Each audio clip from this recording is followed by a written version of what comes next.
बिस्मिल्लाहिर्रहमानिर्रहीम, अस्सलाम वालेकुम वरहमतुल्लाहि वबरकातुहू। मैं आज़म दर्द, आप मेरा यूट्यूब चैनल देख रहे हैं, सुन रहे हैं आज़म दर्द ऑफिशियल। अल्लाह पाक आपको सलामत रखे, हंसता बसता फूलों की तरह महकता हुआ रखे। नमाज 5 वक्त अदा किया करें, वालिदैन की खिदमत करते रहा करें, हमसायों का रखे ख़ास ख्याल। हमेशा हमेशा हक़ और सच की आवाज़ को बुलंद करते रहा करें। जहाँ देखें किसी के साथ जुल्म ज़्यादती, वहीं पर अपने होने का सबूत दीजिए। 1 महीना पहले मेरा TCS आया है जनाब सिंध से। तो जनाब मैंने दोस्त से कहा, मैंने कहा यार चलते हैं अपने शहर, TCS आया है, लेने चलते हैं। तो मोटरसाइकिल उसकी थी जनाब। मैंने बड़ी मुश्किल से पेट्रोल का ख़र्चा ढूंढा, यकीन करें बड़ी मुश्किल से। तो जनाब वहाँ पे पहुँच गए, TCS उठाया जनाब। तो जनाब फिर आगे बस यूँ ही हम गए शहर में, तो जनाब पुलिस वालों ने रोक लिया। मैंने कहा चलो ये बस मामूली है, रोज़मर्रा की एक बात होती है। तो जनाब उन्होंने कहा कि भाई आपका जो है ना वो 2000 का चालान, यानी कि 2000 का। तो ज़ाहिर है मैं थोड़ा सा सोशल पे एक्टिव हूँ, तो मैं जनाब मैंने कहा यार 2000 का वाई क्यों? तो उन्होंने कहा जनाब आपका चालान नहीं है, ये आपका लाइसेंस है। मैंने कहा मोटरसाइकिल का लाइसेंस? अब ज़ाहिर है मोटरसाइकिल उस बच्चे की थी। तो जनाब उसने कहा कि यार 2000 का। मैंने कहा यार बड़ी मुश्किल से मैंने पेट्रोल का ख़र्चा ढूंढा है और ये 2000 की फक्की लग गई, तो ये तो बढ़ गए जनाब। बहरहाल जनाब फिर उन्होंने वो चालान या चेक जो भी है बना के दिया। हम उस दफ्तर में पहुंचे, देखें मैंने आगे देखा तो बेचारे वो कई मुंह जो है ना वो लटकाए हुए नौजवान गरीब, कोई ये कह रहा है, कोई वो कह रहा है, रो रहे हैं बेचारे, कोई फ़ोन कर रहे हैं। बड़ी मैंने कहा मुझे तकलीफ़ हुई, यकीन करें।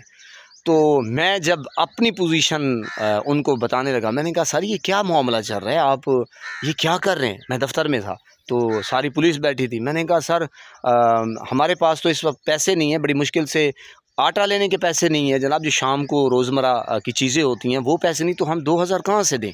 वो बच्चा भी मेरे साथ ही था।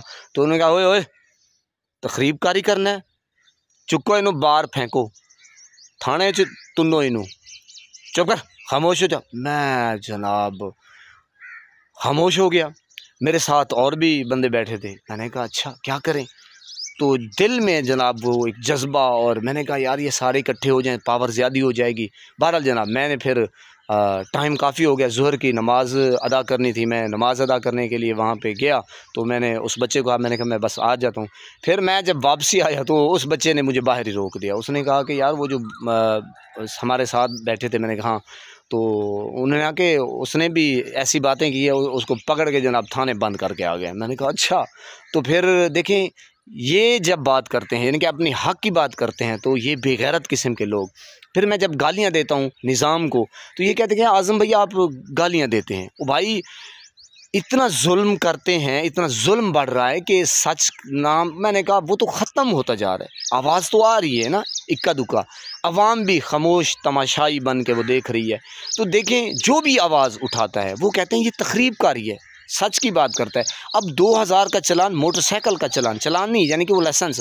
तो उस बच्चे ने कहा चलो मैं दे देता हूँ, लेकिन यार खुदा के लिए इसमें कार का लाइसेंस डाल दें ताकि मेरे लिए सहूलत हो, एक ही दफ़ा लाइसेंस बना दे। आप देखें यानी कि आटा लेने के लिए पैसे नहीं, अल्लाह रब्बुल इज़्ज़त की कसम उस वक्त जो हमारे साथ बनी। मैंने कहा जनाब क्या कहें, खुदा की कसम दिल जो है ना इतना मुसलमानों के ऊपर दिल कुटता है, रोता है कि यार ये मुआशरा हमारा कहाँ जा रहा है। बहरहाल क्या कहें यार, और ये तबाही की तरफ देखें पाकिस्तान दिन ब दिन तनज़ली का शिकार हो रहा है। आप देखें कि कोई सुख का सांस, सुख की खबर नहीं आ रही। जो एक सच्चा लीडर है, जो ईमानदार लीडर है, वो भी अंदर कैद में है। बहरहाल आवाज़ उठानी पड़ेगी, अपने हक़ के लिए लड़ना पड़ेगा, जदोजहद करनी पड़ेगी। अल्लाह पाक आपको सलामत रखे, हंसता बसता फूलों की तरह महकता हुआ रखे। नमाज 5 वक्त अदा किया करें, वालिदैन की खिदमत करते रहा करें, हमसायों को रखे ख़ास ख्याल। हमेशा हमेशा हक़ और सच की आवाज़ को बुलंद करते रहा करें। जहाँ देखें किसी के साथ जुल्म ज़्यादती, वहीं पर अपने होने का सबूत दीजिए। अल्लाह ने के बाद।